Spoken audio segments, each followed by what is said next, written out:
Good morning, everyone. My name is Teacher Lori Compression, or you can call me Teacher Lor or Teacher Lori. So let us all stand up and let's have our prayer. Mary, can you lead us a prayer? Amen. Holy Trinity in one God, have mercy on us. So right now, class, before we start our discussion, let's have our good morning chant. So I will going to sing first, and then you will going to follow me after I sing, okay? Okay. So here's our good morning chant. Good morning, nice to meet you, smiling face. Good morning to you and to you. Hello teacher, hello friends, hello teacher, hello friends. Good morning to you and to you. Okay, go. Okay, very good.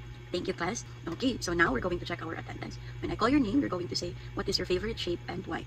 Okay, Kimberly, Irish, Mary, Sherwin, Kurt, Cyril, Chantal, Genevieve, Selmy, Josel. Okay, very good. So lahat tayo meron tayong iba't ibang favorite na shape. So before tayo mag-start sa ating discussion, meron muna tayong activity. So yung activity natin ay tinatawag na tripod. So yung activity na to is meron si teacher dalawang mystery box. So ang gagawin ko, i-group ko kayo into two groups, and then isa sa inyo pipili ng iba't ibang box. So inside this box, mayroong iba't ibang shape, and then i-classify ninyo kung saan dito si triangle and si quadrilateral. Okay, so let us count. 1. Okay.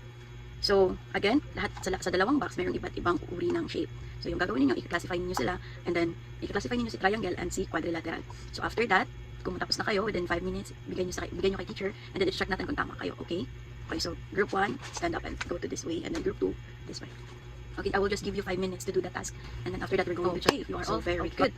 All of your answers are correct. So, ngayon naman, tatanungin ko kayo. Based sa ginawa natin na activity, ano kaya yung magiging lesson natin ngayon? Very good. It's all about triangle and so, sino muna dito? Before natin tatalakayin kung ano yung properties ng quadrilateral at ng triangle, sino muna dito yung may gusto ng pattern? Okay, very good. So, meron tayong dalawang pattern dito. Ano kaya yung napapansin nyo sa dalawang pattern? Very good. So, sa unang pattern, meron itong 4-sided polygon. And then the second pattern, meron itong 3-sided polygon. Pero teacher, ano kaya yung polygon? So, polygon class, it is a two-dimensional shape. It can be categorized into different types depending on the number of their sides and angle.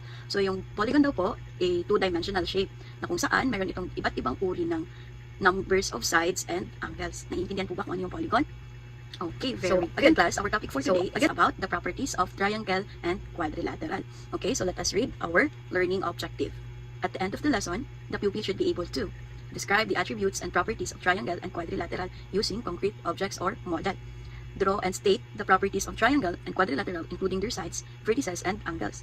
And appreciating the value, knowing the difference between triangles and quadrilateral.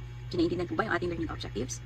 We were going to know. So ngayon, gagawin natin, alamin na natin kung ano nga ba yung properties ng triangles and quadrilateral. So, ano nga ba yung properties ng quadrilateral? Ay, ano nga ba yung properties? So, ngayon, pag-uusapan natin kung ano ba yung properties of triangle. So, sabi dito, triangle is a polygon which is created by 3 lines. It has 3 sides, 3 vertices, and 3 angles. So, when we say triangle daw po, meron daw po itong 3 sides, 3 vertices, and 3 angles. So, ano nga ba yung 3 sides, 3 vertices, and 3 angles? So, meron tayo ditong triangle. So, yung 3 sides is yung side 1, side 2, and then side 3.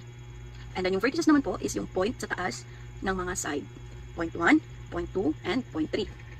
And yung angle naman po is nasa loob ng triangle. Angle 1, angle 2, and angle 3. So, naintindihan po ba yung properties of triangle? Very good. Okay, so naintindihan naman po ba kung ano yung properties of triangle? Okay, very good. Since naintindihan ninyo, magbigay kayo ng mga example ng mga bagay na nakikita natin sa bahay or sa paligid na may shape na triangle. Yung may 3 sides, 3 vertices, and 3 angles. Okay, Irish? Very good. What else, class? Mary? Very good. So, lahat ng sinabi ninyo ay tama. So, ito, meron din dito sa teacher na iba't ibang examples of triangle. Meron tayo ditong slice of watermelon, slice of pizza, sa sinabi ni Irish kanina, and then meron tayo ditong chip, and then hanger. Okay, so ito yung mga bagay na nakikita natin na mayroong 3 sides, 3 vertices, and 3 angles. So ngayon naman, pag-uusapan natin kung ano yung properties of quadrilateral. So sabi dito, quadrilateral is a closed polygon that has 4 sides, 4 angles, and 4 vertices. So kanina, yung triangle daw po, mayroong 3 sides, 3 vertices, and 3 angles. So yung quadrilateral naman po ay mayroong 4 sides, 4 vertices, and 4 angles. So lahat daw po ng shape na mayroong 4 sides, 4 angles, and 4 vertices, tawag po daw doon ay quadrilateral. So let's see kung ano yung sides of quadrilateral. Okay. So we have here a picture. So the red one is the side. And then yung point ng red one is tawag dyan ay vertex or vertices. And then yung blue one naman po, yan po yung ating angle. Naiintindihan po ba?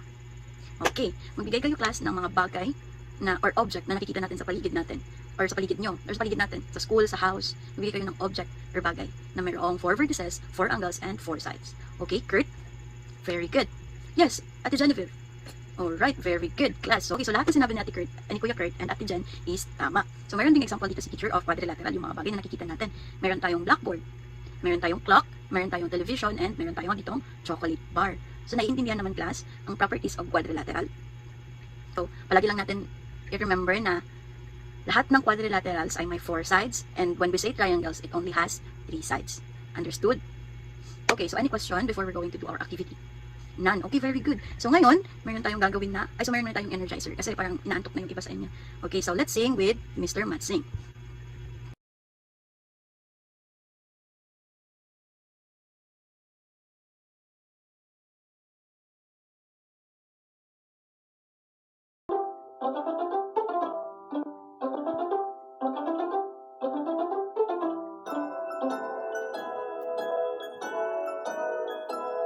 The itsy bitsy triangle, 3 sides you see.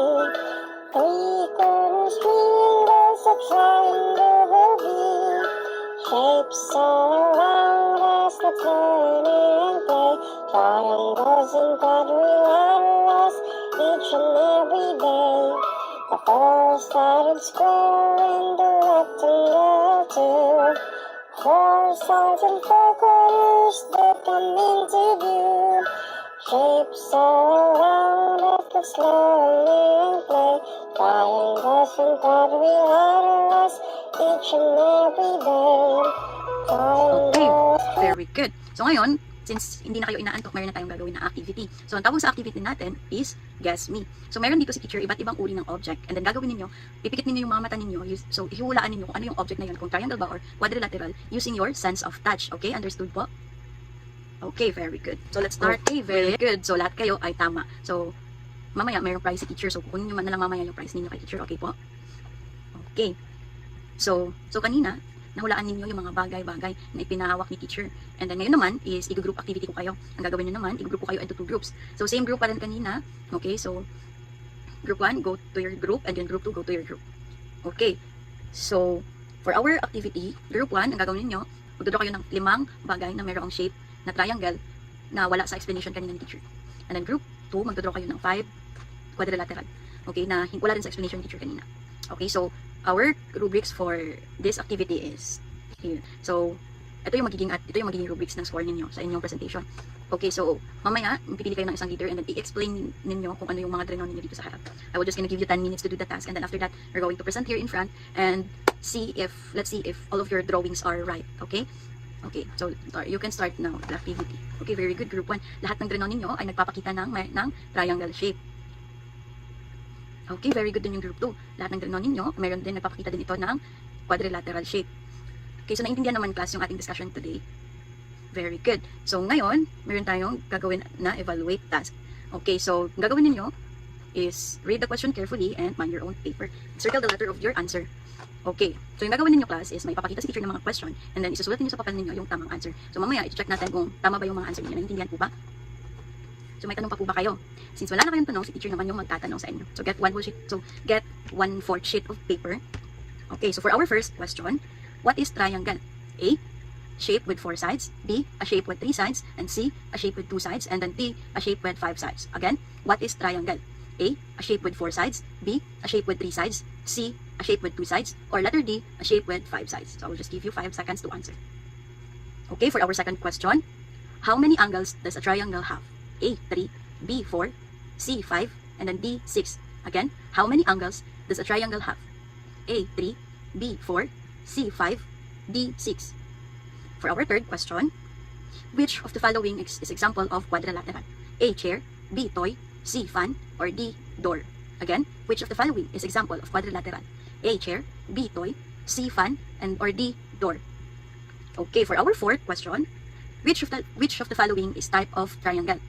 A, square, A, square, B, circle, C, cone, or D, star? Again, which of the following is type of triangle? A, square, B, circle, C, cone, or D, star? For our last question, what is a quadrilateral? A, a shape with 2 sides. B, a shape with 5 sides. C, a shape with 6 sides. Or D, a shape with 4 sides. Again, what is a quadrilateral? A, a shape with 2 sides. B, a shape with 5 sides. C, a shape with 6 sides. Or D, a shape with 4 sides.